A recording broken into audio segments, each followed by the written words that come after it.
Did you think you knew everything about the sad story of Rumi?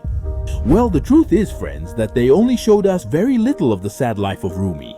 In the K-pop movie Demon Hunters, there's a lot that wasn't talked about, and knowing it will break your heart into 1,000 pieces. As it is, we already know that both Mira and Zoe had a completely tragic past. And Rumi, being the leader, really suffered a lot to get to this position. Get ready, because in this video we'll see the sad story behind Rumi. Let's start with her biggest trauma, the death of her parents. Rumi's mother, Mi-young Ryu, was a member of the K-pop group Sunlight Sisters, where we saw that she worked together with Selene and a third member. The three of them were also demon hunters and protected the world from their evil plans. Mi-young got pregnant by a guy she met, and apparently they had been dating for a while. The unimaginable happened. Rumi's mom died. Is it not exactly known what the cause of her death was? Some say it was Selene herself, and others say it was because the guy she got pregnant by was a demon.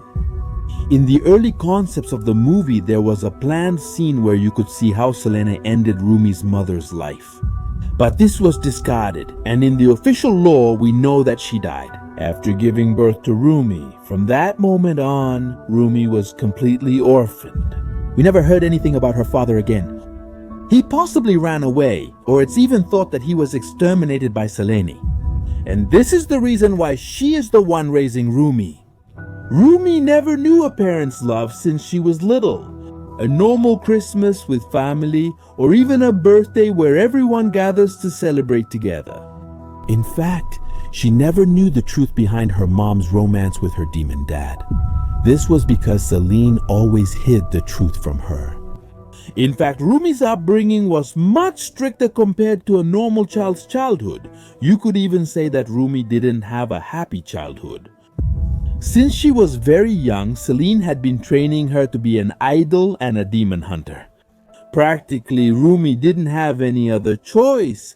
She was born to be a hunter. But even though it might sound cool or fun, the truth is that this caused Rumi some really serious traumas. Selene always forced Rumi to hide her marks so she could be accepted by other people. She put it in her head that no one could ever find out about the marks. Although the truth is that Rumi's life was always very lonely. Being a hunter raised by Selene, she was always with her, and there was no way she could go to school like a normal girl. In fact, in the movie we saw that since she was little, she would appear with Selene at K-pop events and performances. Possibly the basic things taught in school were taught to her in private lessons. Not just because she had an idol's life, but also because of Selene's fear that they might see the marks or find out about Rumi's true past. This made Rumi feel completely alone in the world, with no one she could trust or feel protected by. And from the time she was a child until she became an adult, she lived this way. When Huntrix was formed, Rumi was finally able to have friends or people with whom she could spend time and connect.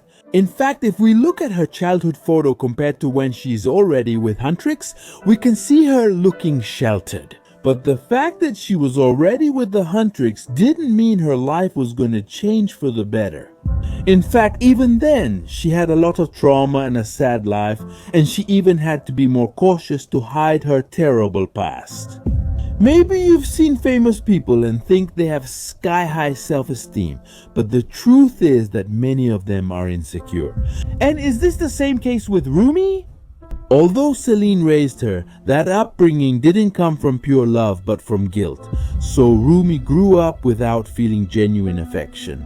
This could have caused her to have low self-esteem and the feeling that she didn't deserve love or belonging. Something very common in people who feel like they are an emotional burden. Rumi may appear strong and confident, but in reality she deeply fears being abandoned, just as it's shown when her friends turn their backs on her and Selene. That contradiction makes her cold on the outside but deeply in need of connection. And that's why she quickly listened to Gino, because she felt understood and finally loved just as she is. Thanks to Selene's pressure, she developed a defensive sense of pride, refusing to ask for help even when she needed it.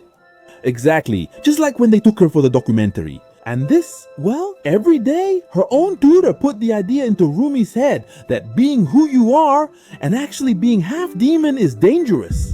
All of this led Rumi to repress her emotions. And that's why she can't express herself with Mira and Zoe, because she feels she'll be rejected and has to hide in order to be accepted. Was it these traumas that made Rumi fall so easily for Gino's deception? Just think about it. A girl who was never with her parents was always judged and had to hide from everyone. She finds that guy who understands her and makes her feel loved and supported. Of course, Rumi was going to fall for Gino. Even Gino himself told her so. He just used her traumas to take advantage of her. In fact, I think that maybe in the movie they wanted to tell us the story of Rumi's mom and dad, since Rumi also fell in love with a demon, just like her mom. But the difference was that here it was Gino who died, not Rumi. Golden's song revealed to us the biggest traumas of each member of Huntrix. Zoe suffered a lot because of her different nationalities and her parents' divorce. Look, she barely fit in with her family, and Rumi's part shows she always hid from everything. Possibly because of all the traumas that Selene left her. And now finally she can fully express herself, since she's no longer just a child and now she's on her own. Anyway, friends, Rumi's story shows us how the absence of parents can really affect a child's upbringing, causing a lot of trauma and problems as they grow up. Some can only heal once they grow up and accept all this.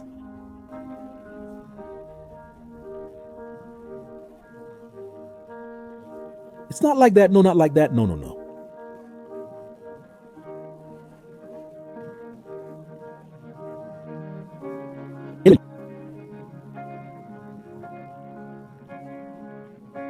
From Susciatelli give the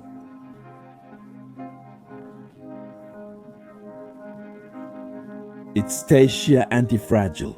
To ourselves and our flaws, always see the positive side. But before we finish the video, I'm going to share with you a completely sad fact about Rumi. And it's believed that Rumi still goes to visit his mother's grave when she feels lonely or just wants to get away from the whole idle life. And even though it sounds sad, most likely Rumi. Next to her mom's grave is where she feels most loved and cherished. Anyway, friends, what do you think about Rumi's sad story? Has any of you experienced something similar?